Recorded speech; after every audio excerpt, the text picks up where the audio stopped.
আল্লাহ আমার তো বাবা নাই আল্লাহ, আল্লাহ কিছুদিন আগে আমার বাবা আল্লাহ বিদায় নিয়ে গেছিল আল্লাহ, এই কবরে আমার বাবা শাহিদ আল্লাহ,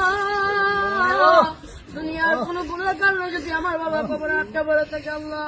আল্লাহ তার সন্তানাতি হয়ে আল্লাহ আমরা মাফ চাই, আল্লাহ তুমি মাফ করে দাও। ডাকিব আমরা বাবা বলিয়া, কারে ডাকিব আমরা দাদা বলিয়া, ও আল্লাহ কারে ডাকিব আমরা বাবা বলিয়া, কারে ডাকিব আমরা বাবা বলিয়া।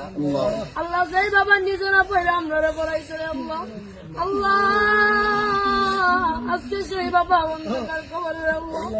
আল্লাহ তুমি আমার আব্বার কবরটা জান্নাতের বাগান বানায় দাও। আল্লাহ আমার দাদা নাই, দাদি নাই, নানা নাই, নানি নাই, আল্লাহ দাদা দাদি নানা নানি কবরটা জান্নাতের বাগান বানায় দাও। আল্লাহ তারা তো দুয়ার আসে বসে থাকে রে আল্লাহ, আল্লাহ তারা দুনিয়া আওলাদ পাঠাইছে আল্লাহ, তারা তো আজকে অন্ধকার কবরে, তারা আওলাদের কাছে আল্লাহ সাহায্য চাই। আল্লাহ তুমি তো তোমার হাবিবে বলেছে কোন এতিম সন্তান যদি তার আব্বার কবরের কাছে আল্লাহ চোখের পানি বলায় তার আব্বার জন্য দোয়া করে, আল্লাহ ডাক দিতে দেরি হয়, আল্লাহ তুমি ডাক কবুল